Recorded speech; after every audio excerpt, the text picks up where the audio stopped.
The Ascent of Mount Carmel, by St. John of the Cross. Translated by David Lewis. Book 3, Chapter 6.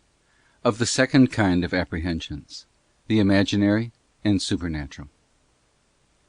Though, while treating of the first kind of natural apprehensions, I also sufficiently explained the imaginary, which are also natural, it was necessary to make this division, because of the attachment of the memory to other forms and notions of supernatural things. Such are visions and revelations, locutions and impressions, which come upon us in a supernatural way. When these things have happened to the soul, the image, form, or figure of them remains impressed upon it in the memory or the fancy, and sometimes the impression is exceedingly vivid. It is necessary to caution men on this subject, that the memory may not be perplexed by these images, and that they may not prove an impediment to union with God in the purity and integrity of hope. I say, then, that in order to attain that blessing, the soul must never reflect upon those objects, which have been clearly and distinctly present to it in a supernatural way, so as to preserve the forms, notions, and figures of them.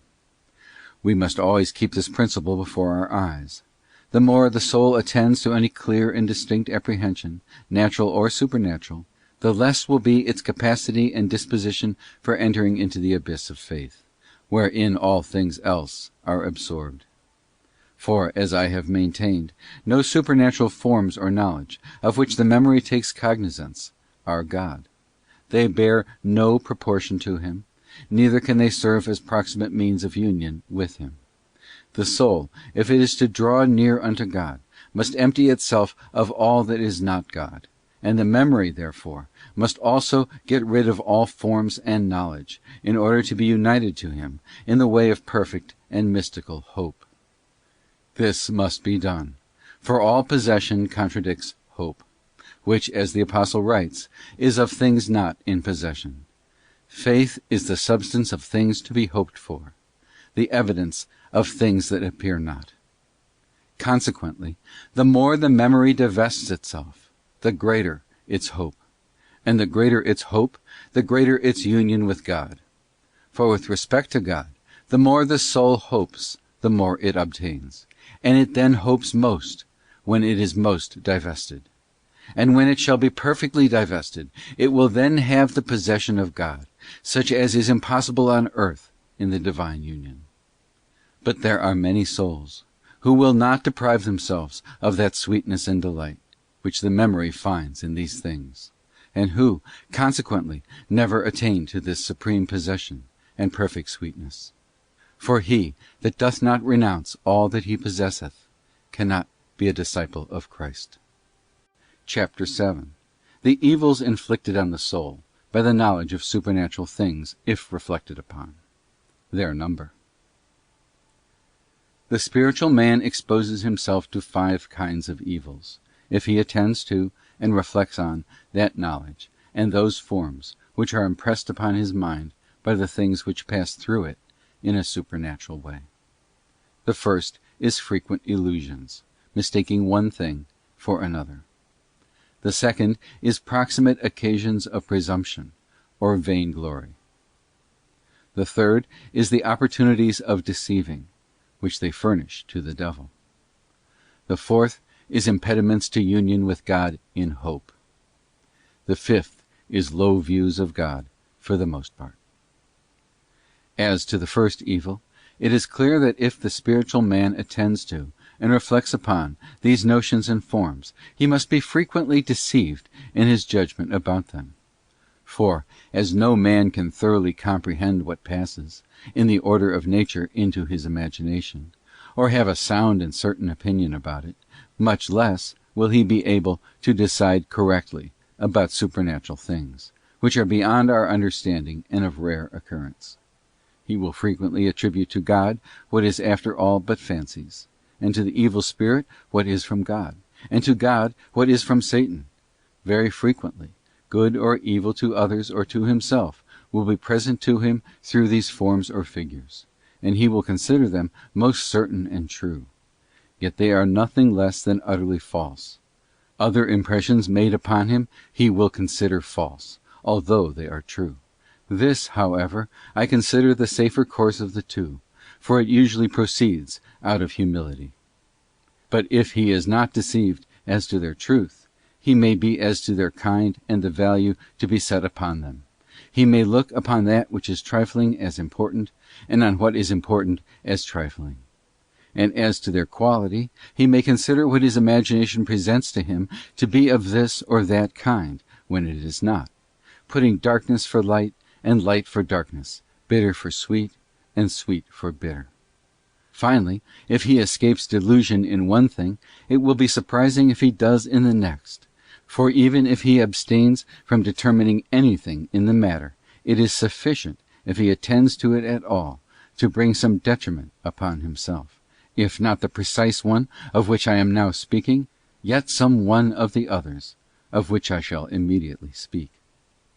The duty, therefore, of the spiritual man is, if he wishes to escape from the delusions of his own judgment, not to decide himself upon his own state or feelings, or what such visions, knowledge, or impressions may mean.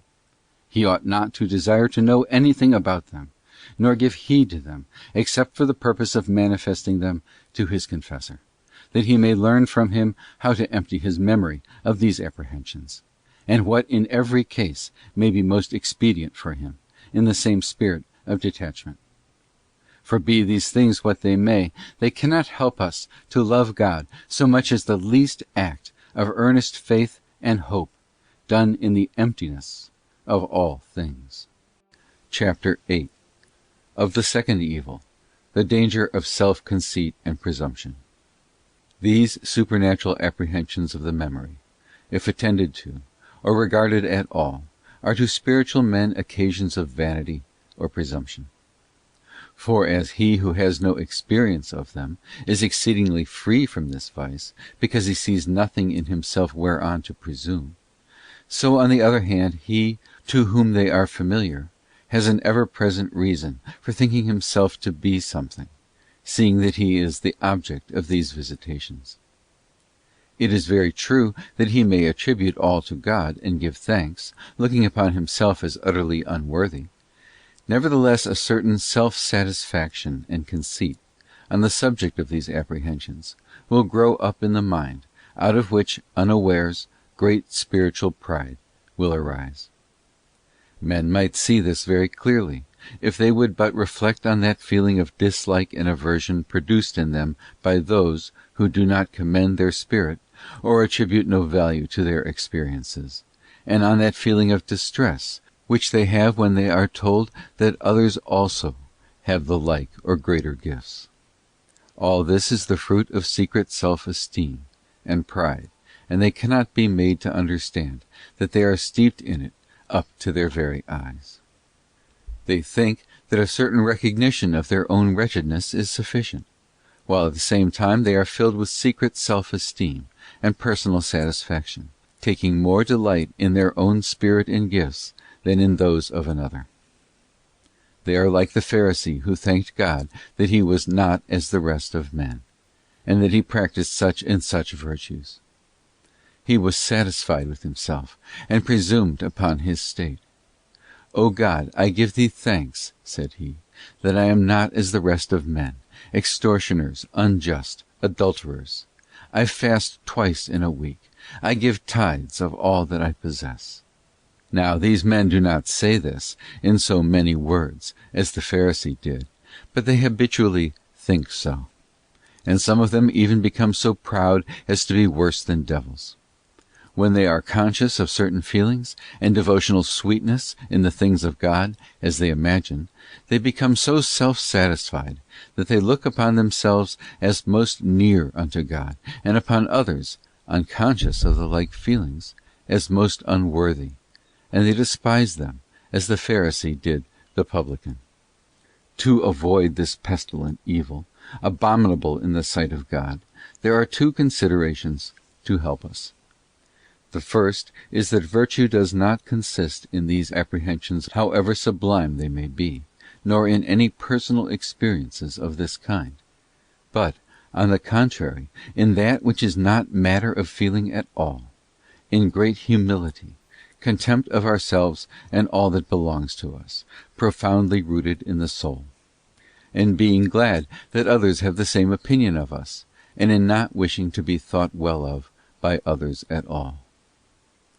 The second is, that all visions, revelations, and heavenly feelings, and whatever else is greater than these, are not worthy the least act of humility, bearing the fruits of that charity which neither values nor seeks itself, which thinketh no evil except of self, and which thinketh well, not of self, but of others.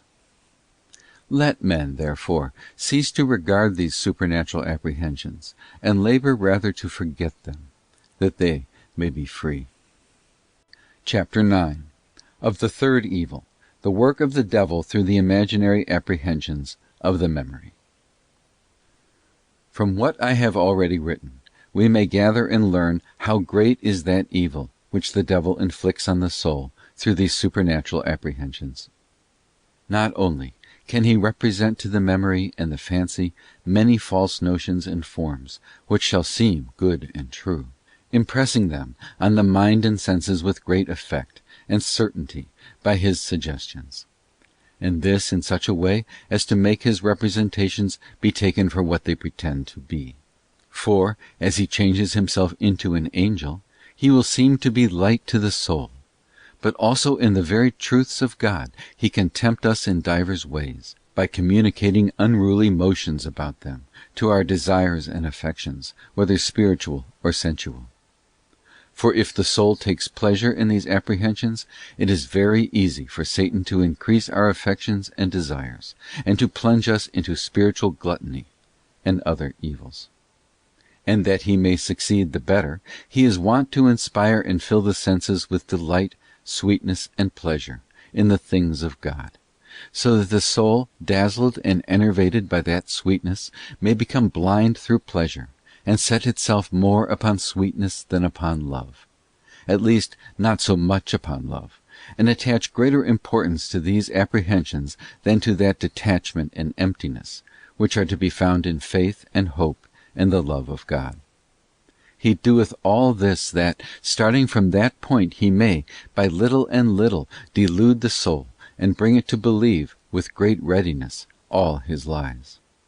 For the soul that is blind considers falsehood to be a falsehood no longer, evil not to be evil, because it puts darkness for light, and light for darkness, and falls into endless disorders. That which was once wine is turned to vinegar, as well in the natural as in the moral and spiritual order. All this comes upon the soul, because it did not, in the beginning, deny itself in the pleasure ministered by supernatural things. And, as this pleasure was at first not great, or not so hurtful, the soul was not sufficiently afraid of it, but suffered it to remain and grow, as the grain of mustard grows into a great tree. For a slight error in the beginning becomes a great error in the end. The soul that will escape this evil, the work of the devil, must not take any pleasure in these apprehensions, for if it does, the result will most certainly be blindness, and then a fall, for delight and sweetness of their own proper nature brutalize and blind the soul. This is the meaning of David when he said, "Perhaps darkness shall cover me, and night shall be my light in my pleasures." That is, perhaps darkness shall cover me in my pleasures, and I shall take night for my light. Chapter 10. Of the fourth evil of the distinct supernatural apprehensions of the memory, the impediment to union. There is not much to be said here about the fourth evil, because I have been speaking of it throughout this book. I have said that the soul, in order to be united with God in hope, must renounce all possession in the memory, because nothing that is not God must remain in the memory, if our hope in God is to be perfect. No form or figure or image, natural or supernatural, of which the memory takes cognizance, can be or resemble God, as it is written, "There is none among the gods like unto Thee, O Lord." And therefore, if the memory dwells upon any such, it impedes the divine union. In the first place, because it perplexes itself, and in the next, because the greater its occupation, the less perfect is hope. It is therefore necessary for the soul to forget and detach itself from all distinct forms and knowledge of supernatural things, that it may not impede in the memory the divine union in perfect hope. Chapter 11.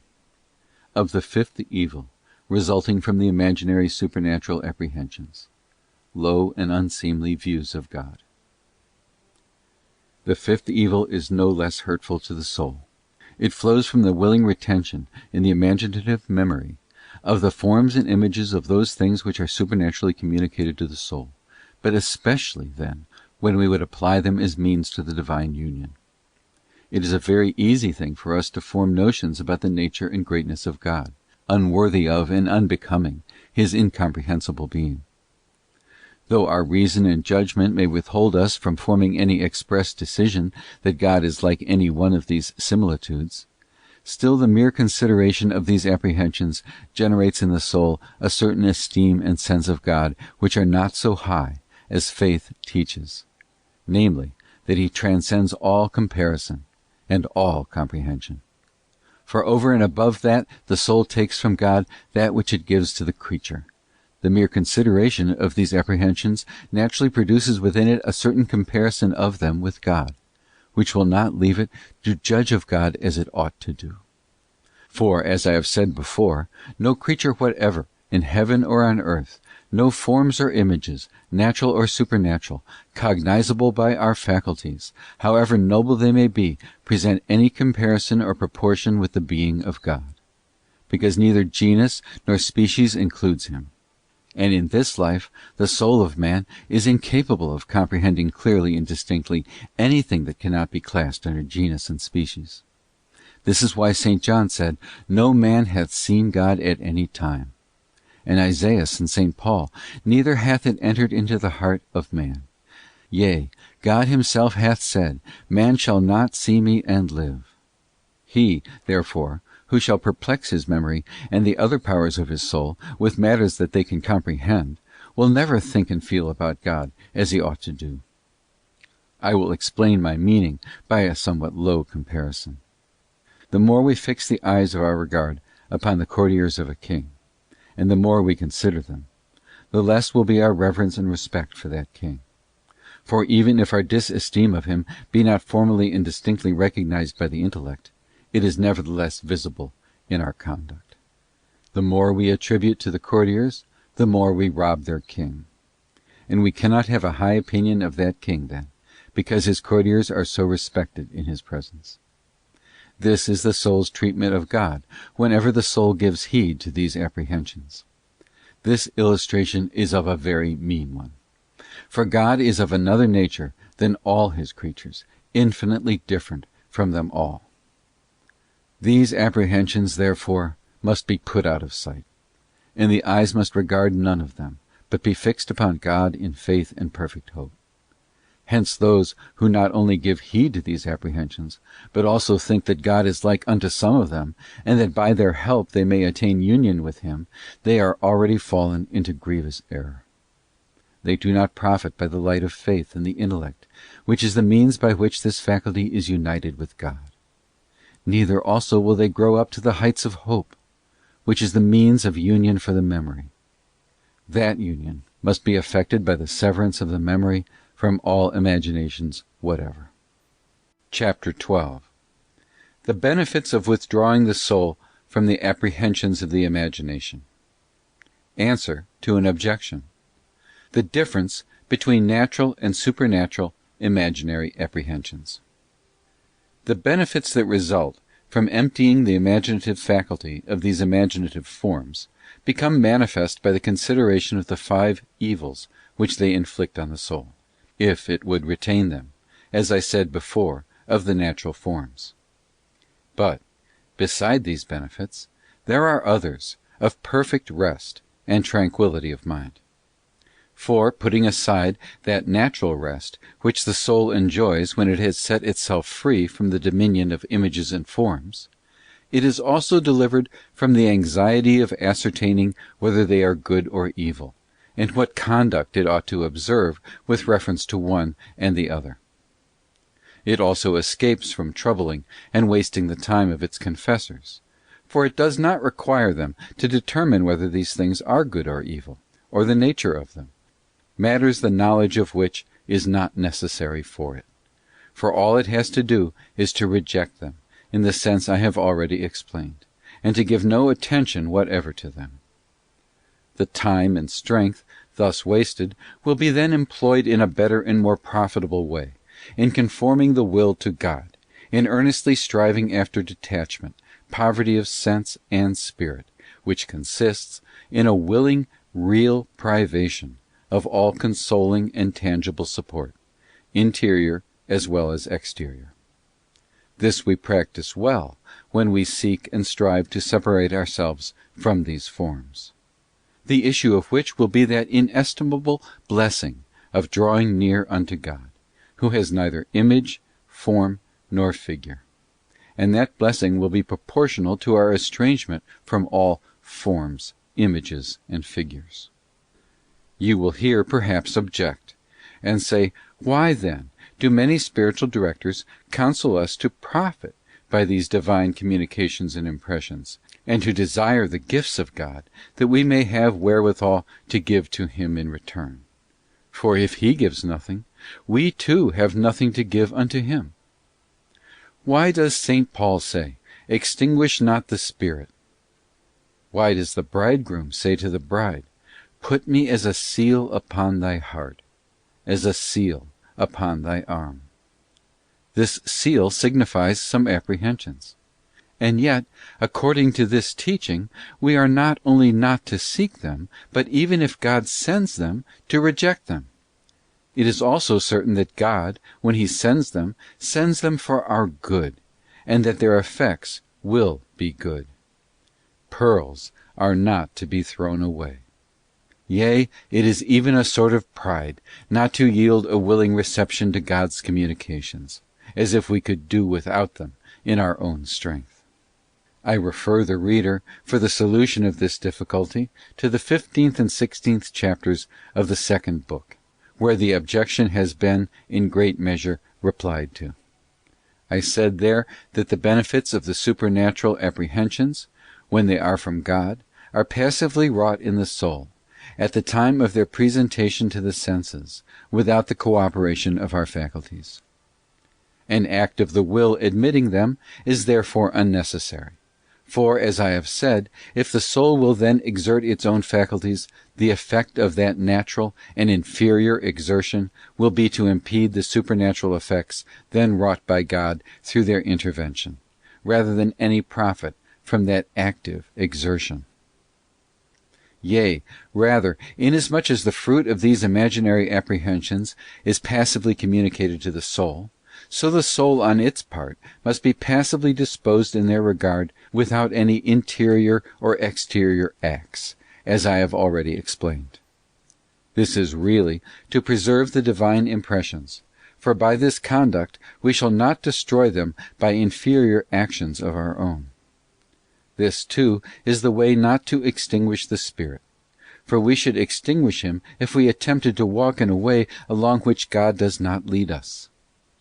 We should be doing that if, when God communicates His Spirit to us passively, as He does in these apprehensions, we should then actively exert our intellect, or seek anything in them beside and beyond that which God communicates through them.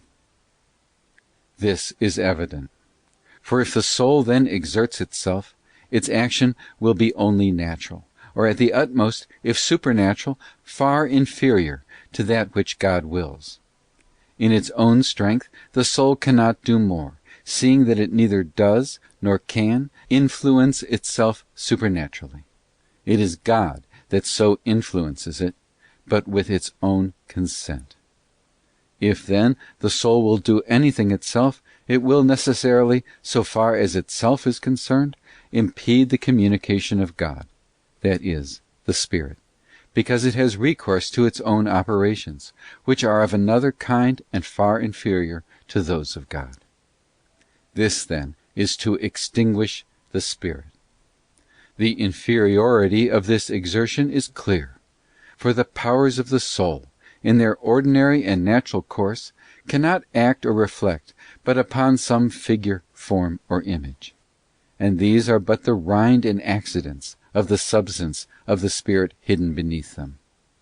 This substance and spirit unite not with the powers of the soul in true intelligence and love, until the reflex and imperfect action of those powers shall have ceased. The end aim of the soul in this exertion is to receive in itself the substance, understood and loved, which those forms involve. The difference, therefore, between the active and passive operation and the superiority of the latter is the same as that between a work in the course of performance and the same work already performed, between the search after an object and that object sought and found.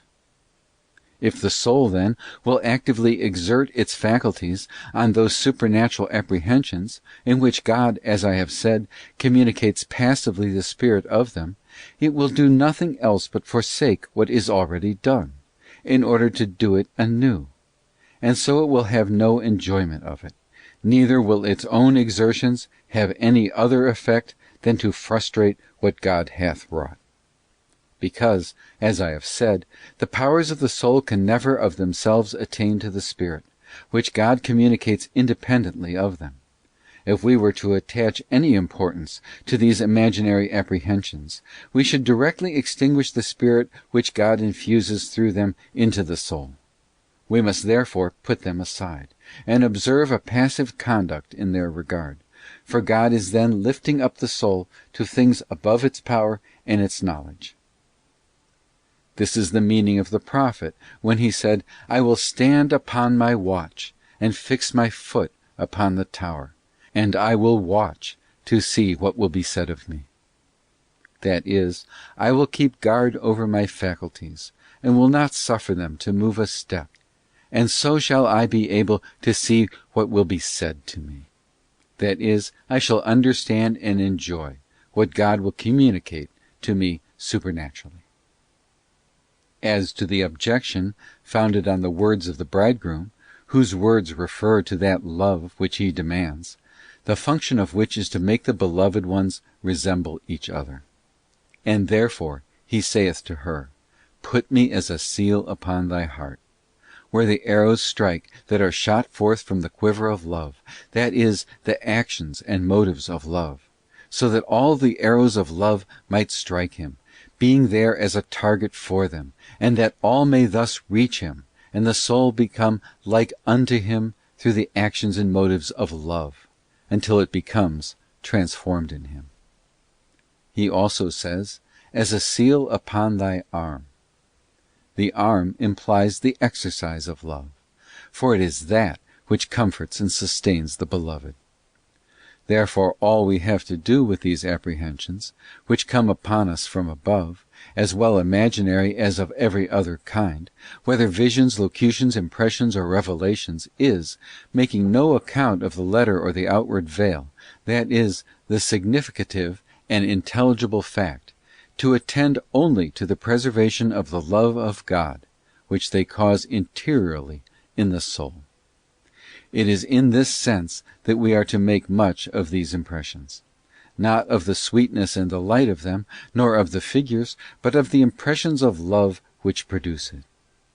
And with this object only in view, we may probably at times call to mind that image and apprehension which have been the occasion of love, in order to furnish ourselves with motives of love.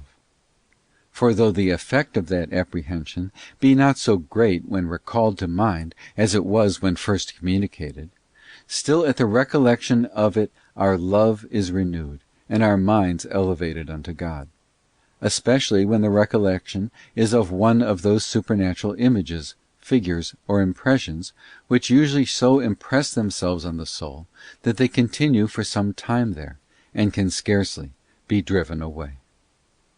These images, thus imprinted on the soul, produce, whenever they are adverted to, the divine effects of love, sweetness, and light, sometimes more, sometimes less, for that is the end for which they are impressed.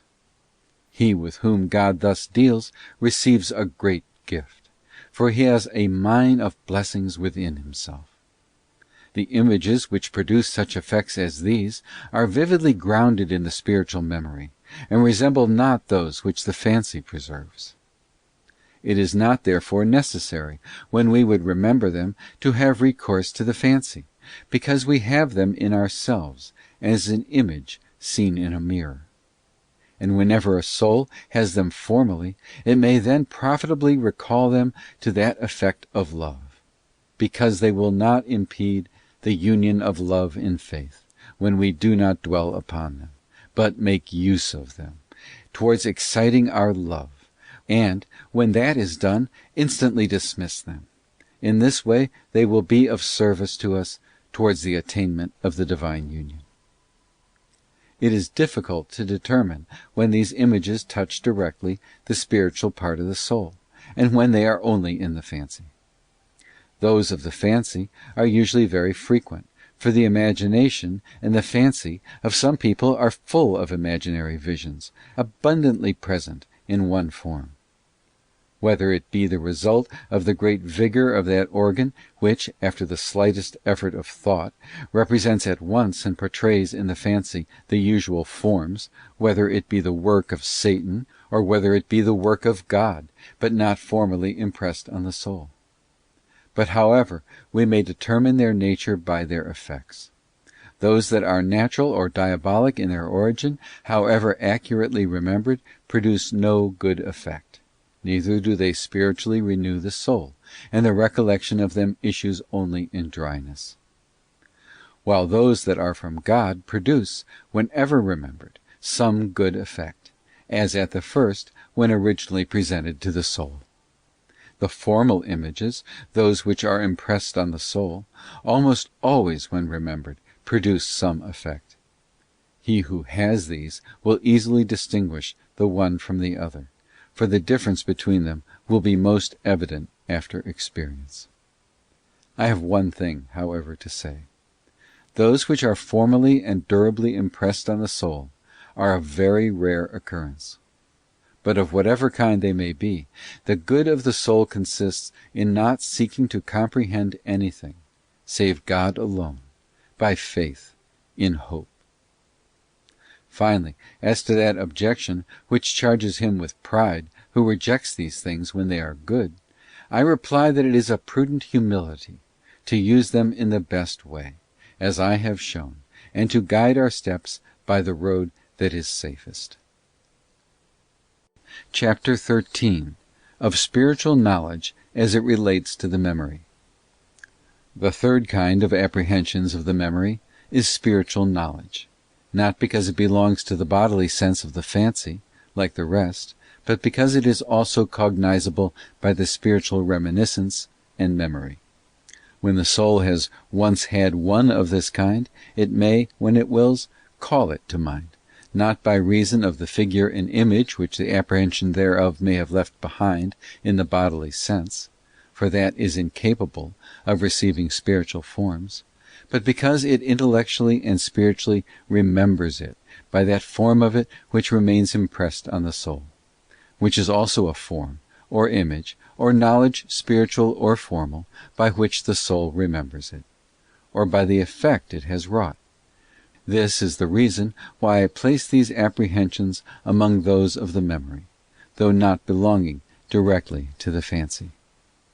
The nature of this knowledge, and the conduct to be observed by the soul with reference to it, in order to be united with God, has been sufficiently explained in the 24th chapter of the second book, where I treated of it as an apprehension of the intellect.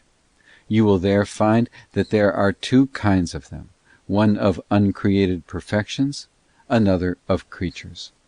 I am now speaking only so far as it touches this part of my subject, namely, the conduct of the memory in the matter. I say again, as I did of the formal impressions in the preceding chapter, that these are of the same kind, being of created things, that they may be remembered when the effect of them is good, not, indeed, for the purpose of dwelling upon them, but for quickening our love and knowledge of God. But if the recollection of them produces not this effect, the memory should never busy itself with them. But as to the knowledge of the uncreated perfections, That may be remembered as often as we can, for it will produce great results.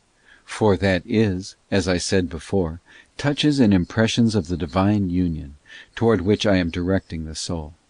The memory does not remember these by the help of any form, image, or figure that may have been impressed on the soul, for none such belong to the touches and impressions of union with the Creator, but only by their effects of light, love, joy, and spiritual renewing, some of which, as often as they are remembered, are wrought anew in the soul. Chapter 14. General directions for the guidance of the spiritual man in relation to the memory. To conclude, then, this subject of the memory, it may be as well here to furnish the spiritually minded reader with certain brief directions, of universal application, how he is to unite himself, in the memory, with God. For, notwithstanding that the matter has been sufficiently discussed, it will be more easily grasped if I repeat it here concisely. Having this in view, then, we must remember that my object is the union of the soul with God in the memory by hope. Now, that which we hope for is what we possess not, and the less we possess, the greater scope we have for hoping, and, consequently, the greater the perfection of hope. While, on the other hand, the more we possess, the less room is there for hope, and consequently the less is the perfection of hope. Accordingly, the more the soul strips the memory of forms and reminiscible matters, which are not the divinity or God incarnate, the recollection of Him always subserves our true end, for He is the way, the guide, and the source of all good. The more it will fix the memory on God, and the more empty it will make it, so that it shall hope for Him, who is the fullness of it. What we have to do, then, in order to live in the simple and perfect hope of God, whenever these forms, knowledge, and distinct images occur, is, not to fix our minds upon them, but to turn immediately to God, emptying the memory of all such matters, in loving affection, without regarding or considering them more than suffices to enable us to understand and perform our obligations, if they have any reference thereto. We must do this without taking any satisfaction in them, in order that they may leave no disturbing effects behind. And therefore we must not omit to think of and remember those things which it is our duty to do and to know, for in that case, provided no selfish attachments intrude, these recollections will do no harm. Those sentences of the 13th chapter of the first book will be profitable to us in this matter. But, my dear reader, bear in mind that I have nothing, and will have nothing, in common with the opinions of those pestilent men who, full of the pride and hate of Satan, labour to destroy among the faithful the holy and necessary use and noble worship of the images of God and the saints. My principles are very different from theirs. For I am not saying that images ought not to be allowed, and worshipped as they do, but I only show the difference between them and God, teaching men to make use of the sign in such a way that it shall not hinder their progress to the reality, by resting upon it more than is sufficient for their spiritual advancement. Means are necessary to the end.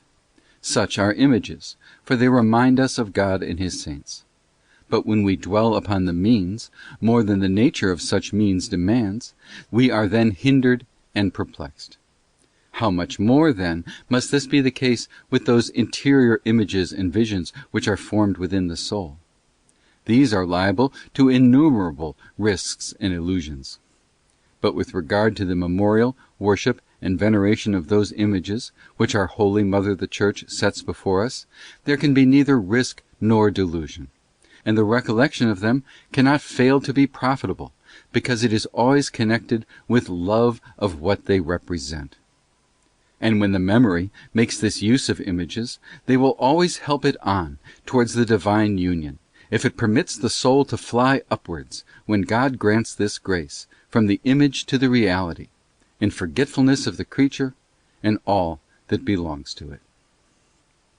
Chapter 15. Of the obscure night of the will. Proofs from Deuteronomy and the Psalms. Division of the affections of the will. We have done nothing by the purification of the intellect toward grounding it in faith, and that of the memory in hope, according to the sense explained in the 6th chapter of the 2nd book, if we have not also purified the will in the order of charity, which is the third virtue, and by which works done in faith are living and meritorious, and without which they are nothing worth. For as St. James saith, faith without works is dead. That is, without the works of charity, faith is dead. And now that I have to treat of the night and active detachment of the will, with a view to its perfect establishment in the virtue of the love of God, I cannot find a better authority than that contained in the book of Deuteronomy. Thou shalt love the Lord thy God with thy whole heart, and with thy whole soul, and with thy whole strength. This is all that the spiritual man ought to do, and all that I am teaching him, that he may truly draw near unto God in the union of the will with God in love. Man is here bidden to employ for God all his faculties and desires, all the functions and affections of his soul, so that all the skill and all the strength of the soul may minister to no other end than this, as the psalmist says, I will keep my strength to Thee. The strength of the soul consists in its powers, passions, and desires, all of which are governed by the will. But when the will directs these powers, passions, and desires to God, and turns them away from all that is not God, it then keeps the strength of the soul for God, and loves Him with its whole strength. And that the soul may be able to do this, I purpose here to show how the will is to be purified from all unruly affections, which are the cause why our strength is not wholly kept for God. These affections or passions are 4 in number: joy, hope, grief, and fear. If these passions are excited only according to reason, in the way of God, so that we feel no joy except in that which is simply for the honor and glory of our Lord God, nor hope except in Him, nor grief except in what concerns Him, nor fear but of Him only, it is clear then that the strength and skill of the soul are directed to and kept for God. For the more the soul rejoices in aught beside Him, the less effectively will it rejoice in God, and the more it hopes in aught else, the less will it hope in God. The same applies to the other passions also. In order to a more complete explanation of this, I shall, as usual, speak of each of these passions and desires of the will separately. For the whole matter of the union with God consists in purging the will of its affections and desires, so that the vile and human will may become the divine will, being made one with the will of God. These 4 passions domineer over the soul, and assail it with the more vigor, the less the will is attached to God, and the more dependent it is on created things. For it then rejoices easily in those things which do not deserve to be rejoiced in, hopes in that which is valueless, grieves over that for which perhaps it ought to rejoice, and fears where there is nothing to be afraid of. It is from these affections, when disorderly, that all the vices and imperfections of the soul arise, and all its virtues also, when they are well governed and restrained. Let us remember that if but one of them be under the control of reason, so will the others be also. For they are so intimately bound together, that the actual course of one is the virtual course of the rest. If one of them be actually restrained, the others will be proportionately restrained also. For if the will rejoices in anything, it will consequently hope in the same measure, and there grief and fear are virtually present. And as joy ceases, in the same proportion cease also grief and fear and hope. The will with its 4 passions may be said, in some sense, to be represented in the vision which Ezekiel saw of the 4 living creatures with one body. They had faces and wings on the 4 sides. The wings of one were joined to the wings of another. They turned not when they went, but every one went straight forward. The wings of each one of these 4 affections are joined in the wings of the others, and whithersoever one of them goes, there also of necessity go virtually the others. When one of them goeth on the earth, so do the others, and when one is lifted up, so the others also. Where hope is, there also will be joy and fear and grief, and when one has retired, the others retire also. Remember, therefore, O thou who art spiritual, that the whole soul, with the will and its other powers, will follow in the wake of every one of these passions, that they will be all captives to it, and that the three other passions also will live in it, affecting the soul and preventing its flight to the liberty and repose of sweet contemplation and union. And so Boethius says, "Wilt thou contemplate truth in clear light? Drive away joy and hopes of fear and grief. For while these passions have dominion over thee, they will not suffer the soul to enjoy the tranquillity and peace which are necessary for the attainment of wisdom, either natural or supernatural." Chapter 16. Of the first affection of the will. What joy is. Its diverse sources. The first of the passions of the soul and of the affections of the will is joy, which, in the sense I speak of, is nothing else but a certain satisfaction of the will joined to the application of the object it regards. For the will has no joy except when it appreciates an object and is satisfied with it. This refers to active joy, to that joy which the soul feels when it clearly and distinctly perceives why it rejoices, and when it is in its own power to rejoice or not. For there is another joy, which is passive, when the soul finds itself rejoicing without clearly perceiving, and sometimes even perceiving, why it rejoices, it being out of its power at that time to control, or not control, that joy. I shall speak of this hereafter. I am now speaking of that joy, active and voluntary, which is derived from clear and distinct perceptions of things. Joy arises out of 6 different sources: temporal, natural, sensual, moral, supernatural, and spiritual good.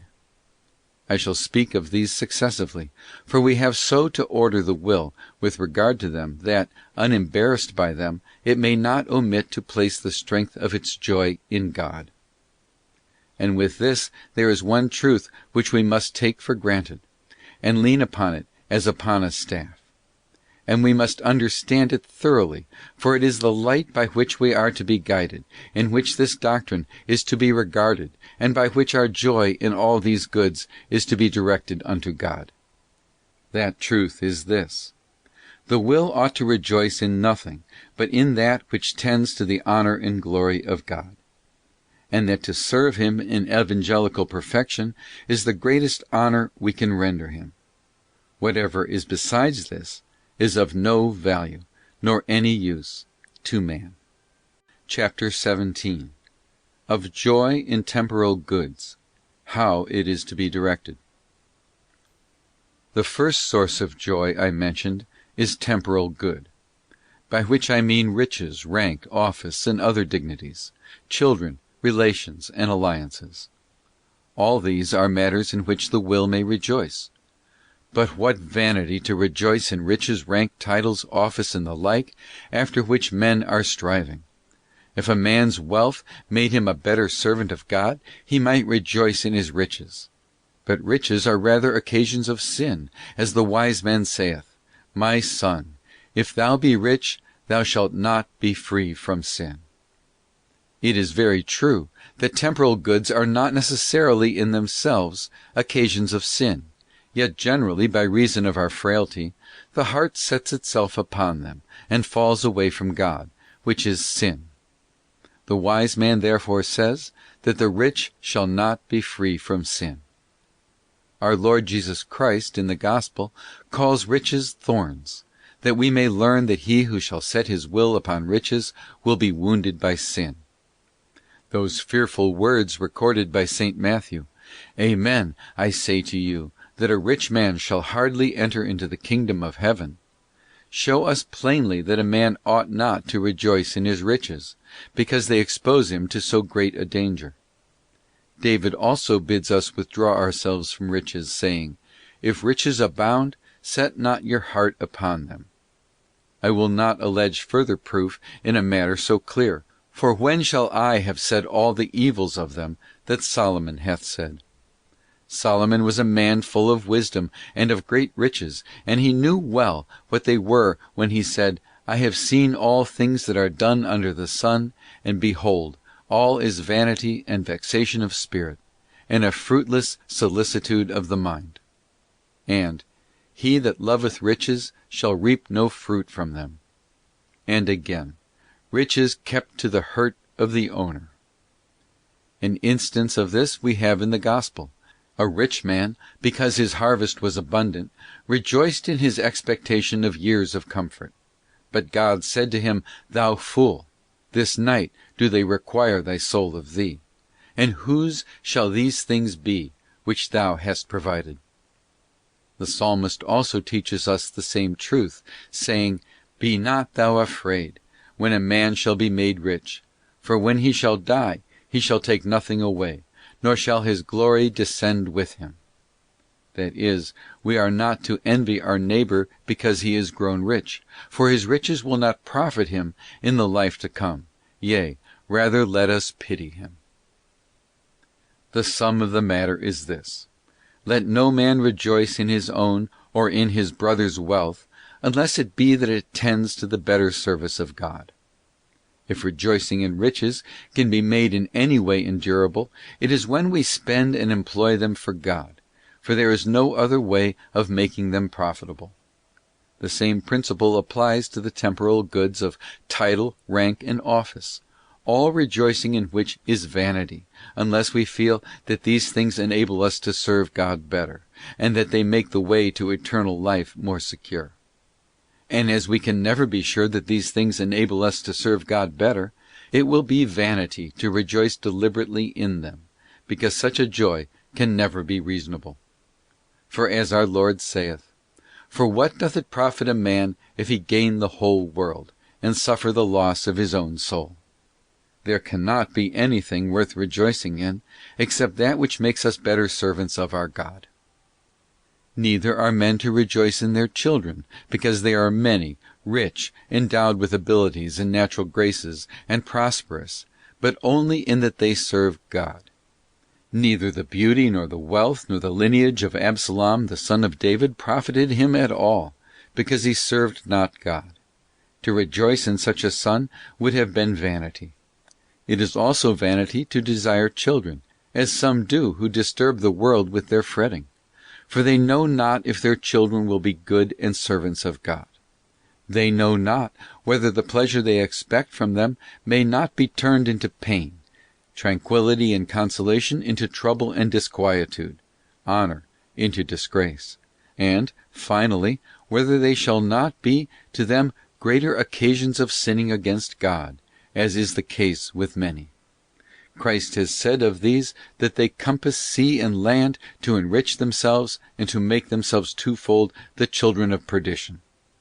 You go round about the sea and the land to make one proselyte, and when he is made, you make him the child of hell twofold more than yourselves. If a man's affairs are prosperous, if his undertakings succeed, and all his wishes are gratified, he ought to fear rather than rejoice, for this is a dangerous occasion of forgetting and offending against God. It was for this cause that Solomon was cautious, saying, Laughter I counted error, and to mirth I said, Why art thou vainly deceived? It is as if he said, When all things smiled upon me, I counted it error and delusion to rejoice therein. For, beyond all doubt, it is a great error and folly on the part of man if he rejoices in the sunshine of prosperity, when he does not know for certain that it will lead to any durable good. The heart of the wise is where there is mourning, saith Solomon, and the heart of fools where there is mirth. Vain rejoicing blinds the heart, makes it inconsiderate and thoughtless, but mourning opens our eyes to the vision of our loss and gain. This is the reason why the wise man saith that anger is better than laughter, and that it is better to go to the house of mourning than to the house of feasting, for in that we are put in mind of the end of all, and the living thinketh what is to come. It is also vanity for a wife or husband to rejoice in marriage, for they know not whether they shall serve God the better in that state. Yea, rather they should feel humbled, because, as the Apostle saith, marriage leads them to set their affections upon each other, and not to give their heart whole unto God. This is why he said, Art thou loosed from a wife? Seek not a wife. And that he that is married ought to live with freedom of heart, as if he had not been married. The Apostle teaches the same doctrine with regard to all temporal goods, saying, This, therefore, I say, Brethren, the time is short. It remaineth that they also who have wives be as if they had none, and they that weep as though they wept not, and they that rejoice as if they rejoiced not, and they that buy as though they possessed not, and they that use this world as if they used it not. The Apostle teaches that to rejoice in anything which tendeth not to the service of God is vanity and without profit, for all joy which is not in God brings no good to the soul. Chapter 18.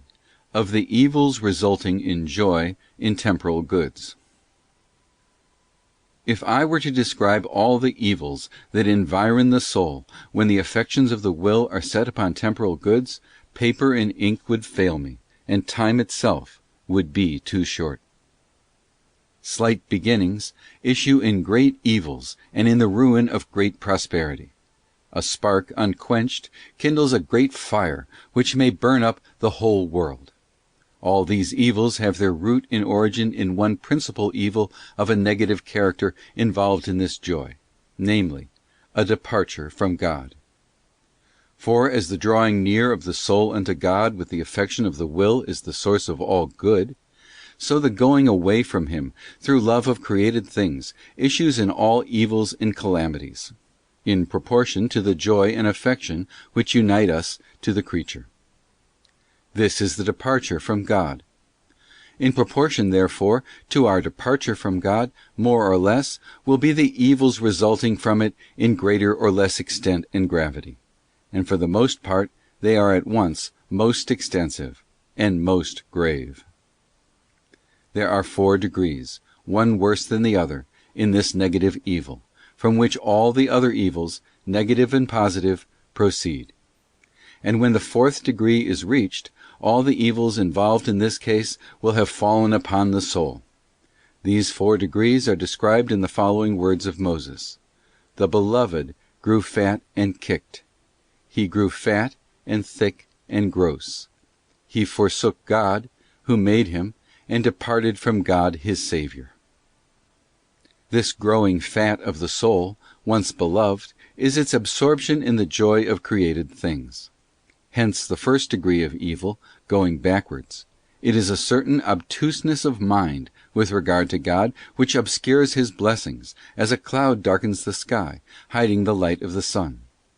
For the moment the spiritual man rejoices in anything, and gives the reins to his foolish desires, he becomes blind to God, and overshadows with a cloud the pure perceptions of his judgment.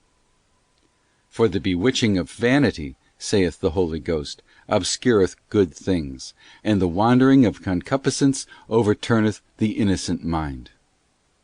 The Holy Spirit teaches here that concupiscence alone, and joy in created things, even when the soul is without previous malice, are sufficient to precipitate it into the 1st degree of evil, into that obtuseness of mind and obscurity of judgment which destroy the perception of truth and a right judgment in all things. If a man gives way to concupiscence, or rejoices in temporal things, neither his sanctity nor his prudence can prevent his fall. This explains those words of God, Neither shalt thou take bribes, which even blind the wise. This is especially addressed unto judges who have need of a clear and vigilant judgment, which cannot coexist with avarice and joy in gifts. Hence God commanded Moses to appoint men for judges who hated avarice. Provide out of all the people able men, that hate avarice, who may judge the people at all times, men who would not blind their judgment by the lust of possession. God does not say men that avoid avarice, but men that hate avarice. For if we would defend ourselves completely against a particular affection, we must hold it in abhorrence, and guard ourselves against it by the contrary feeling.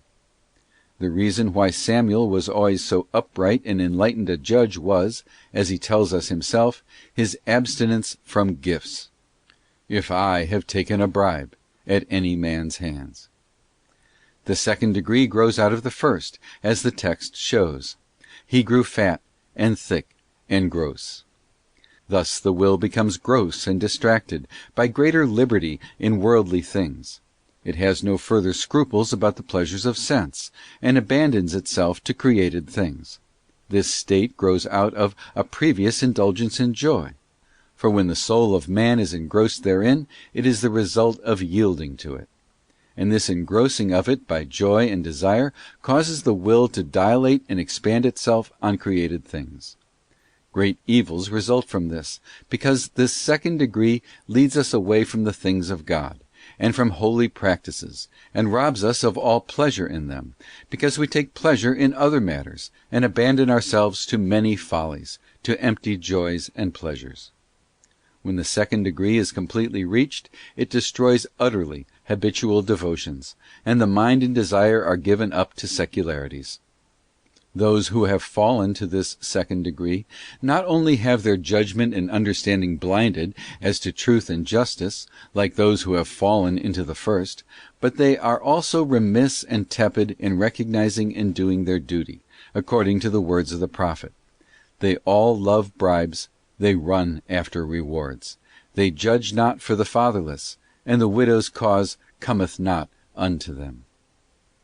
This implicates them in sin, especially if such duties are incumbent upon them, for those who have fallen to this depth are not free from malice, like those of the first degree.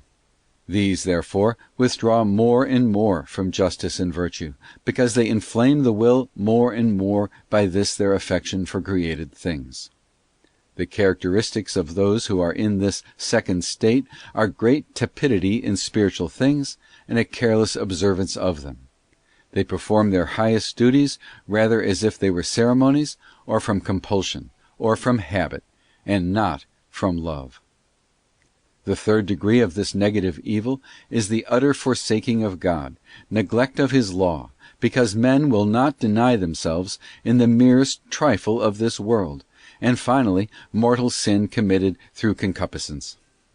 This degree is described in the text by the words, "He forsook God who made him." This degree includes all those, the faculties of whose souls are so immersed in the things of the world, in riches and the commerce thereof, that they are utterly regardless of the obligations of the divine law. In that which concerns their salvation, they are forgetful and dull, but quick and clear in the things of the world, so much so that our Lord calls them children of this world, saying of them that they are wiser in their generation than the children of light, that is, more prudent in the management of their own affairs than the children of light in their own. Such persons are nothing in the things of God, but everything in the things of the world. These persons are the truly avaricious. They have so profusely wasted their affections and desires upon created things that they can never be satisfied. Their desire and thirst increase the more they depart from the fountain which alone can satisfy them, namely God. It is of these that God speaks by the mouth of the prophet, saying, "They have forsaken me, the fountain of living water, and have digged to themselves cisterns, broken cisterns, that can hold no water." The covetous man cannot quench his thirst by created things, but he increases it. These persons fall into innumerable sins through temporal goods, of whom the psalmist hath said, "They have passed into the affection of the heart." The fourth degree of this negative evil is described in the same text thus: "Departed from God his Saviour." This is the issue of the third degree, of which I have just spoken. The avaricious man, because he makes light of his want of affection for the law of God, on account of temporal goods, departs from him in memory, intellect, and will. He forgets him as if he existed not, because he has made money and temporal prosperity his god. For avarice is, according to the Apostle, the service of idols. This fourth degree extends to forgetfulness of God, to the setting of the heart formally on money, which ought to be set formally upon God. As if men had no other god than money. They have fallen into this fourth degree, who scruple not to subject divine and supernatural things to temporal, as if the latter were God. Their duty being to act on the contrary rule, subjecting temporal things to God, as reason requires. Such was the impious Balaam, who sold for money the gift of God, and Simon Magus, who thought that the gift of God may be purchased with money, and attempted to buy it. They thought more of money. They seemed to think that others did so too, and that they would sell the gift of God. There are many who, in various ways, have fallen into this fourth degree of evil. Their reason is blinded by avarice, and they are the servants of money and not of God. They labour for it and not for Him. They propose to themselves a human and not the divine reward, making money in divers ways their principal end in God, and preferring it to God their ultimate end. This class, too, comprises all those miserable men who so love their earthly goods as to esteem them their God, and who therefore shrink not from the sacrifice of their own lives whenever their God suffers the slightest injury. They fall into despair, and for wretched objects inflict death upon themselves, thereby exhibiting, in the work of their own hands, the miserable reward which their God bestows upon them. When their expectations fail them, they despair and die, and those who escape this final calamity live in the torments of continual anxiety and misery. No joy enters into their soul, and no temporal happiness attends them. They pay tribute to their God in sorrow of heart, gathering money for the final misery of their just perdition, as it is written, riches kept to the hurt of the owner. Those also of whom it is said, God delivered them up to a reprobate sense, are of this class, for joy, when it makes possessions its end, drags men down to this. Those who do not fall so low are objects of deep commiseration, because they turn back from the way of God. Be not thou afraid, when a man shall be made rich, for when the glory of his house shall be increased. For when he shall die, he shall take nothing away, nor shall his glory descend with him. Be not afraid when a man shall be made rich, that is, be not envious of him, thinking him superior to thyself. For when he shall die, he shall take nothing away with him, neither shall his glory nor his joy descend with him. Chapter 19. The benefits resulting from withdrawing our joy from temporal things. The spiritual man, then, must be very careful of the beginnings of joy in temporal things, lest it should grow from little to great, and increase from one degree to another. What is small becomes large. Out of slight beginnings result great evils, and one spark is enough to set a mountain on fire. However slight his joy may be, let him quench it at once, and not trust that he shall be able to do it later. For if he has not the courage to do so when it is but the beginning, how can he presume upon success when it shall have taken root and grown? Remember especially those words of our Lord, "He that is faithful in that which is least, is faithful also in that which is greater." He who avoids what is slight will not stumble over what is great. Little things involve great evils, because the fences and wall of the heart are broken down when they enter in. And the proverb says, "He who has begun his work has accomplished the half of it." It is for this reason that David admonishes us, saying, "If riches abound, set not your heart upon them." If man will not do this for God, and because Christian perfection requires it, Yet because of the temporal advantages, besides the spiritual ones, which such conduct brings with it, he should keep his heart perfectly free from all joy of this kind. In this way he not only delivers himself from those pestilent evils enumerated in the preceding chapter, but also, repressing all joy in temporal goods, acquires the virtue of liberality, one of the chief attributes of God, and which cannot possibly coexist with avarice. Moreover, he attains to liberty of spirit, clearness of judgment, repose, tranquility, and peaceful confidence in God, together with the true worship and obedience of the will. He has greater joy and comfort in creatures if he detaches himself from them, and he can have no joy in them if he considers them as his own. He acquires also, in this detachment from creatures, a clear comprehension of them, so as to understand perfectly the truths that relate to them, both naturally and supernaturally. For this reason his joy in them is widely different from his who is attached to them, and far nobler. The former rejoices in their truth, the latter in their deceptiveness. The former in their best, and the latter in their worst conditions. The former in their substantial worth, the latter in their seeming and accidental nature, through his senses only. For sense cannot grasp or comprehend more than the accidents. But the mind, purified from the clouds and species of the accidents, penetrates to the interior truth of things, and that is its proper object. Now, joy as a cloud darkens the judgment, for there can be no rejoicing in created things without the attachment of the will. The negation and purgation of this joy leaves the judgment clear as the sky, when the mists are scattered. The former, therefore, has joy in all things, but his joy is not dependent upon them, neither does it arise from their being his own, and the latter, in so far as he regards them as his own, loses in general all joy whatever.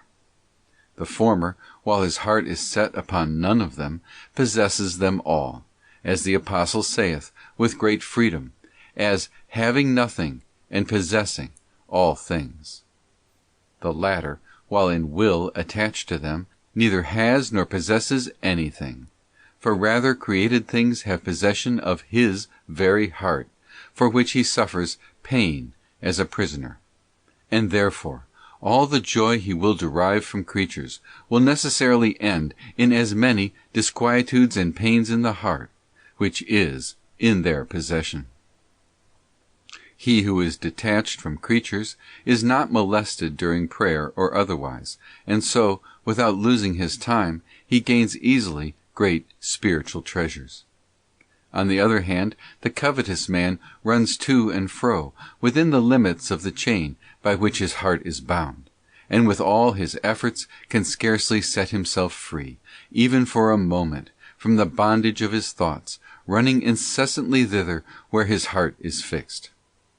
The spiritual man, therefore, must suppress the first motions of this joy, remembering, as I said before, that there is nothing in which a man may rejoice except in serving God, in promoting his honor and glory, in directing all things to this end, and in avoiding all vanity in them, and in not seeking his own pleasure and comfort. The absence of joy in created good brings another great and excellent benefit. It sets the heart free for God, which is the disposition meet for all those graces which he will bestow, and without which he will give none. And even in this life, for one joy denied through love of him, and for the sake of evangelical perfection, he will give them 100-fold, according to his promise. But if it were not so, the spiritual Christian ought to suppress all joy in created things, because it is offensive in the sight of God. When the rich man in the gospel rejoiced, because he had much goods laid up for many years, God was so displeased that he said unto him, Thou fool, this night do they require thy soul of thee. It is therefore justly to be feared, whenever we rejoice in vanity, that God is looking on and preparing some chastisement for us, the bitter cup of our deservings. For the punishment of such rejoicing is frequently greater than its pleasures. Though the words recorded by St. John concerning Babylon be true, as much as she hath glorified herself and lived in delicacies, so much torment and sorrow give ye to her. We are not to suppose that the pain will not exceed the joy, because it will be far greater, seeing that for passing pleasures there are infinite and everlasting torments, for the words mean that nothing shall escape its particular punishment, for he who will punish for every idle word will not pass over our empty joy. Chapter 20. The joy of the will in natural goods is vanity. How to direct the will to God therein. By natural goods I mean beauty, grace, comeliness, bodily constitution, and all other physical endowments, and also good understanding, discretion, and other rational qualities. Now, for a man to rejoice, because he himself or those who belong to him may be thus gifted, and for that reason only, without giving thanks to God, who thus endows men in order that they may know him and love him the more, is vanity and delusion. Favor is deceitful, saith the wise man, and beauty is vain. The woman that feareth the Lord, she shall be praised. He teaches us that man ought rather to be afraid of his natural endowments, because they may so easily withdraw him from the love of God, and cast him down into error and vanity. This is the reason why physical grace is deceitful. It deceives a man and allures him to that which is unseemly, through empty joy or complacency, either in himself or in others so endowed. Beauty is vain. It makes man fall in divers ways, when he values it and rejoices in it, for he ought to rejoice in it only when it enables him to serve God. We ought, therefore, rather to fear, lest perhaps our natural gifts and graces should become occasions of offending against God, through presuming upon them, or excessive estimation of them, arising out of their continued contemplation.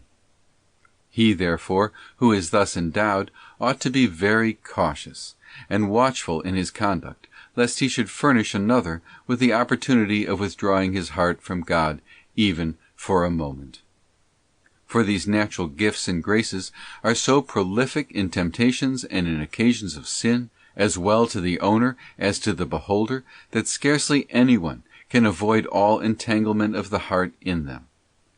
Many spiritual persons, of natural beauty, have, under the influence of this fear, prayed to God for their own disfigurement, that they might not be an occasion of vain affection or joy, either to themselves or to others.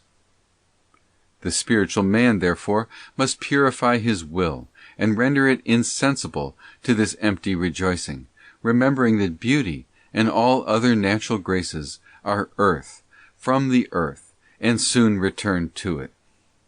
That comeliness and grace are but smoke and vapor, and if he would escape falling into vanity, he must esteem them as such, and direct his heart upwards unto God beyond them all, rejoicing and delighted that God is all beauty and all grace in himself, supremely, infinitely, above all created things. They shall perish, but thou remainest, and all of them shall grow old like a garment. If, therefore, our rejoicing is not in God, it will always be false and delusive. It is to this that those words of Solomon apply, which he addressed to that joy which has its sources in created things. To mirth, I said, why art thou vainly deceived? That is when the heart suffers itself to be attracted by created things. Chapter 21. The evils of the will's rejoicing in natural goods. Though many of these evils and benefits, which I describe under these several divisions of joy, be common to all kinds of joy, nevertheless, because they flow directly from joy and the rejection of it, though comprised under any one of these divisions, I speak under each head of some evils and benefits, which are also found under another, because connected with that joy which is common to all. But my chief object is to speak of those particular evils and benefits which rejoicing, or not rejoicing, in all things, ministers unto the soul. I call them particular evils, because they flow primarily and immediately from one particular kind of rejoicing, and only secondarily and mediately from another. For instance, the evil of tepidity flows directly from all and every kind of joy, and is therefore common to the 6 kinds in general. But that of sensuality is a particular evil, which flows directly only from joy in the natural goods of which I am speaking. The spiritual and corporal evils, then, which directly and effectually flow from rejoicing in natural goods, are, in number, 6 principal evils. The first is vainglory, presumption, pride, and disesteem of our neighbor, for no man can entertain an excessive esteem of one thing without wanting in respect for some other thing. The result is, at least, that we disesteem and despise all else, because naturally, by esteeming one thing, we withdraw our heart from all besides, and fix it upon that. It is most easy to guide from this real contempt into an intentional and deliberate despising of others, in particular or in general, not in thoughts only, but in words as well, to the extent of saying that such a person is not like such a one. The second evil is complacency and sensual delight. The third evil is flattery and empty praise, wherein there is delusion and vanity, as the prophet saith, O my people, they that call thee blessed deceive thee. For even if we speak truly when we praise the grace and beauty of another, it will be strange if some evil be not involved, either in causing him to fall into vain complacency and joy, or in ministering food to his imperfect affections and intentions. The fourth evil is a general one. It dulls the reason and the spiritual sense, as the joy of temporal goods does, and in a certain way even more.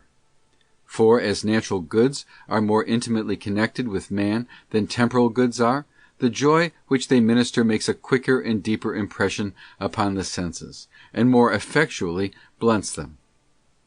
Reason and judgment are no longer free, but overshadowed by the cloud of this joy which is so inherent in us, and hence the fifth evil is the dissipation of the mind by created things. Then the sixth is spiritual sloth and tepidity, which grow into weariness and sadness in divine things, so that in the end we come to hate them. Pure spirituality is inevitably lost in this joy, at least in principle, for if any spirituality exist, it will be exceedingly sensual and gross, not interior, nor recollected, consisting in sensible delight rather than in the strength of the spirit. If we are in mind so mean and weak as not to destroy the habit of this joy, an imperfect habit of it even is sufficient to sully the purity of our spirituality without consenting to the acts which this joy suggests, we are living in the weakness of sense, rather than in the power of the spirit. This will become manifest in the matter of perfection and fortitude when the occasion shall arise, though I do not deny that many virtues may coexist with great imperfections, but no pure or healthy interior spirituality can coexist with these unchecked rejoicings. For here the flesh almost reigns, which wars against the spirit, and though we may be unconscious of the evil, yet, at least, secret distractions are the result. I now return to the second evil, which involves innumerable others. No pen can describe, no words can express, the nature and extent of the misery that results from rejoicing in natural grace and beauty. These are daily occasions of murders, of honor lost, of insults, of extravagant dissipation, emulations, contentions, adultery, and violence, of the ruin of saints, comparable in number to the third part of the stars of heaven, swept down to the earth by the tail of the dragon. How is the gold become dim? The finest color is changed. The stones of the sanctuary are scattered in the top of every street. The noble sons of Sion, and they that were clothed in the best gold, how they are esteemed as earthen vessels, the work of the potter's hands. Is any condition secure against the poison of this evil?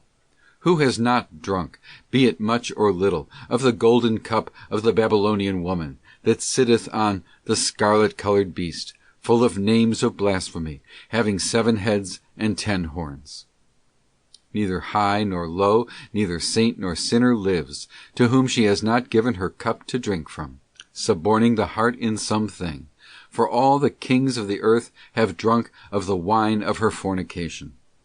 She seizes upon all conditions of men, the highest and the noblest, the sacred priesthood itself, and puts the cup of her abominations in the holy place. There shall be in the temple the abomination of desolation. Even one spiritually strong scarcely escapes the wine of this cup, which is empty rejoicing. This is the reason why it is said that all the kings of the earth have drunk of it, and there are very few, however holy they may be, who have not drunk and been corrupted, in some measure, by the cups of joy which the pleasure of natural grace and beauty supply. Observe, too, that the word is drunk, for if we drink of the wine of this joy, it seizes on the heart and deadens it, obscuring the reason, as in men drunk with wine. And if no antidote be taken at once, and the poison expelled, the life of the soul is in danger. Spiritual weakness having grown upon us, this poison will drag us down to such depths of evil that we shall grind in the mill like Samson, deprived of sight, with the hair of our first strength cut off, captive in the hands of our enemies, and afterwards, perhaps, die the second death, as he did the first, the draughts of this joy producing spiritually in us what they did corporally in him, and in many unto this day. In the end, our enemies will surround us, and say, to our great confusion, Art thou he who broke the cords, tore the lions, killed the Philistines, carried away the gates, and set thyself free from the hands of thine enemies? Let me now conclude with the requisite instruction for this poison. If you feel your heart moved by the vain joy of natural goods, remember how great vanity it is to rejoice in anything but in the service of God, how dangerous it is and ruinous. Remember the punishment of the angels who rejoiced in their beauty and endowments. They fell deformed into the abyss below. And how great are the evils which vanity brings daily upon men. Resolve, therefore, in time to take the remedy, according to the proverb, resist the evil in its beginnings. Remedies are too late when the disease has grown. For when the evil has grown in the heart, the remedy is too late. Look not upon the wine when it is yellow, when the colour thereof shineth in the glass. It goeth in pleasantly. But in the end it will bite like a snake, and will spread abroad poison like a basilisk. Chapter 22. The benefits of not rejoicing in natural goods. Many are the benefits which the soul reaps when it withdraws the heart from this joy. For beside disposing itself for the love of God and other virtues, it makes a way for personal humility and universal charity towards our neighbors. When our affections, free from the influence of natural goods, which are deceitful, rest upon no one, the soul is free to love all men reasonably and spiritually, as God wills them to be loved.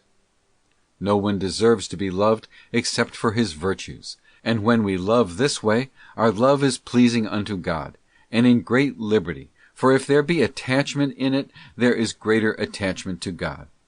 For then the more this love grows, the more also grows our love of God, and the deeper our love of Him, the more we shall love our neighbors.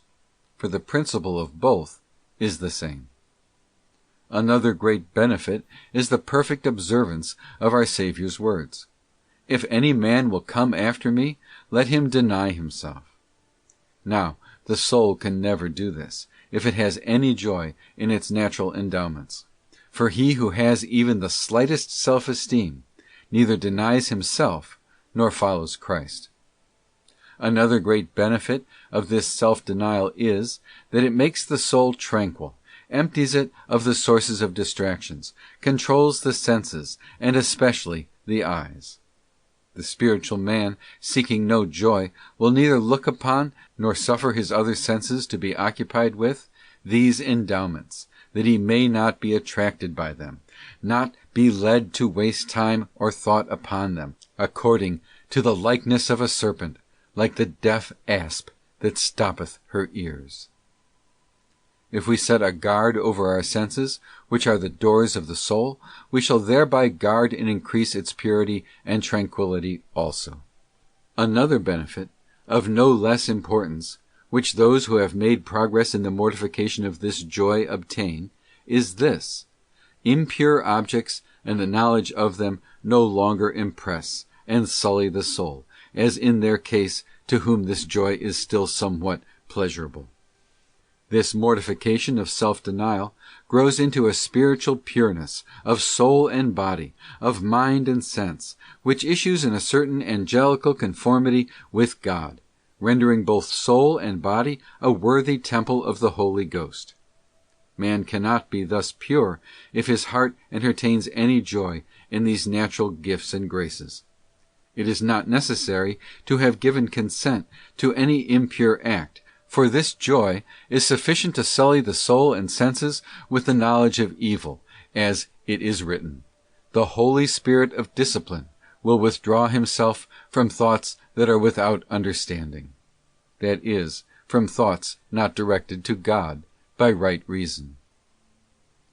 Another general benefit is this: beside our deliverance from the evils already mentioned, we are delivered also from innumerable other follies and evils, spiritual and temporal, especially from that contempt which falls to the lot of all those who value themselves, or rejoice either in their own natural gifts or in those of others. In this way we shall be esteemed as wise and excellent men, as in truth all are who make no account of natural goods, but only of those which are pleasing unto God. These benefits issue in a final one, which is a certain generosity of mind, as necessary in the service of God, as liberty of spirit, by which temptations are easily overcome, afflictions endured, and by which virtues grow and thrive.